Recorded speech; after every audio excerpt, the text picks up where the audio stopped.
Hello guys, welcome back to El Merengue Culé, Barcelona versus Levante. One thing to note, Pedri is not in the midfield. Let's see how Nico can handle that position. I hope he's able to move the ball around quick enough. Let's get to the game.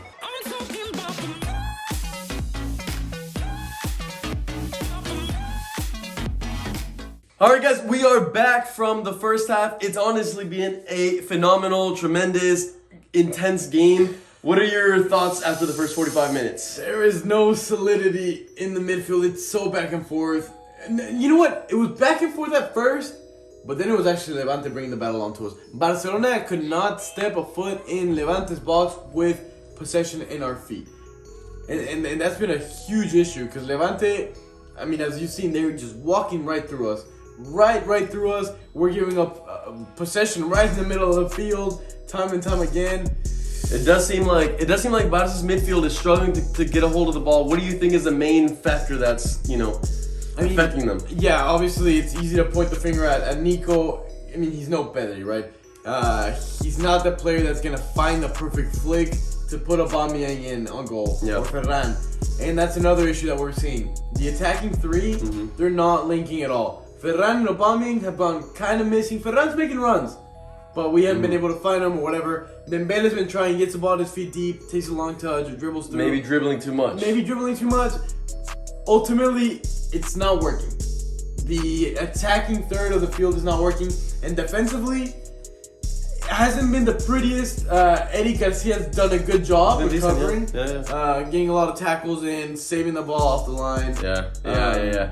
I gotta say, as a Madridista looking for Barca to finally drop some points, have a team kind of like cut their streak of winning streak that they've had.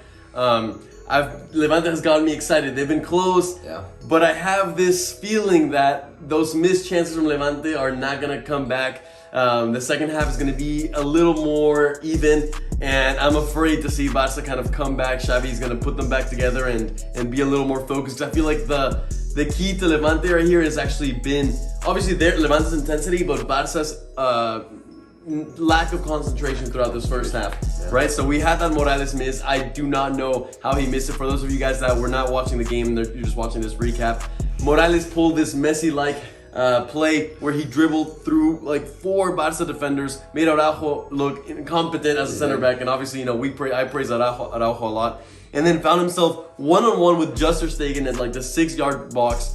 All he had to do was finesse it to the corner, but Ter Stegen did come up with a huge save, flicking it with his foot, and then his hand touches it, and then Eddie Garcia clears it off the line. That was Levante's closest chance, and I think a chance that they're going to be regretting they didn't make.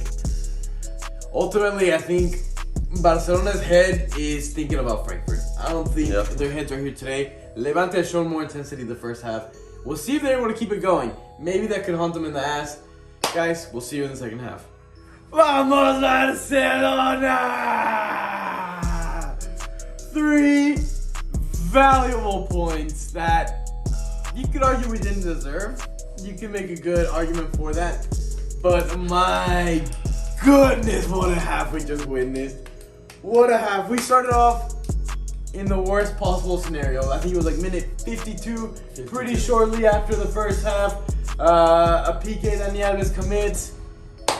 And in my opinion, it was a little bit soft. I feel like I still have to see the replay a little bit better, but I just feel like the hand was a little bit soft. Yeah, but with the arm extension here, it's hard to argue it's not. It's hard to argue against it. It was a little bit soft, maybe a PK. Anyways, penalty nonetheless. 1-0. Mediocrely taken PK goes in the back of the net. 10 minutes later. Less than 10 minutes later. Then a second PK. Eddie Garcia hits a hand. Nothing he could do about it. Ni modo. Ter Stegen. Lord Ter Stegen comes up huge. Another victory. That 2-0 right there, I think that would have done it. Because Barca was in its worst moments. And then, to their surprise, it was like the second penalty. And it was probably just like, all right, well, I mean, we're done. And the switch in momentum from the teams, right? And that's also the point of inflection where Pedri and Gabi both got subbed on. Yep.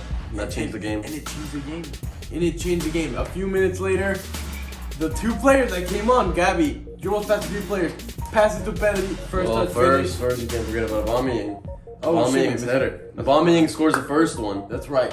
Aubameyang scores the first one off a header, crossed by Dembele. Really good cross, really good connection between the two. That's right. And as soon as, and that goal came maybe 3, 4, maybe 5 minutes after the second penalty. And that killed Levante. Yeah, it killed them. From being 2-0, now they're tied 1-1. Barca had all the momentum in the world. And to make things even worse, within 3 more minutes, then there's that beautiful play from Gavi. Explodes past 2 defenders. And then has the vision to pick up his head and see that Pedri's by himself. And I mean, the finish from Pedri is just phenomenal. It's a phenomenal first touch finish to the back post. And that's the criticisms we had for Pedri, including myself. You know, last season he worked his magic, passed the ball to Messi, but never scored. Never scored. Yeah. This season, at least right now, he's in a spectacular moment. So we'll ride the wave for as long as possible. And then after that, Levante was just shocked for a whole 20 minutes. They could not get a hold of the ball. Every time they get the ball, it was just kickball. They would just send it up, hoping for the best. And Barca looked in complete control of the game.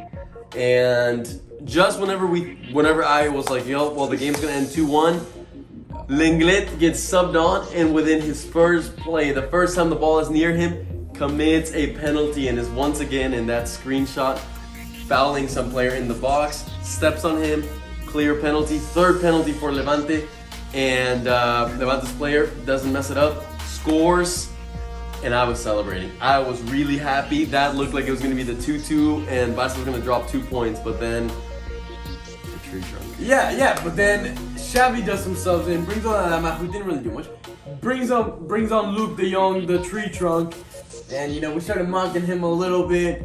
But hey, Jordi Alba picks his head, and like Ronald Koeman said, he is better than Neymar. At head.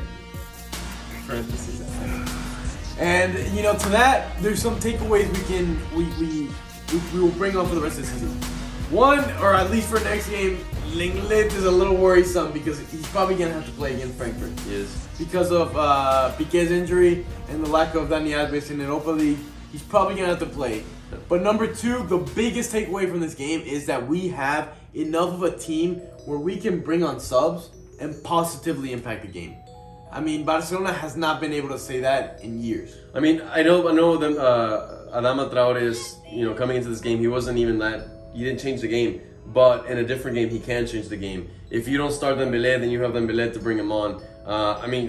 Luke de Jong, look what he just did. Exactly. You have, if Gavi isn't starting, because Barca's usually going to have 3, it's usually going to be de Jong, Busquets, and Pedri, then you have Gavi with a lot of energy to come in. Nico, a little bit different of a story, more of a kind of stationary player, but is still a decent player.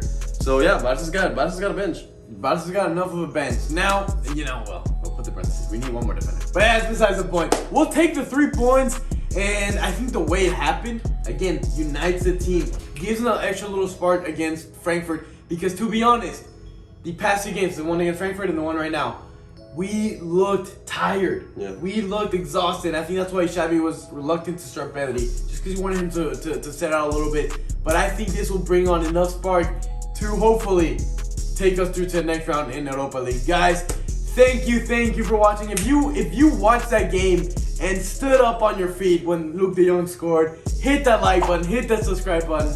As always, guys, see you next video, and Visca Barca!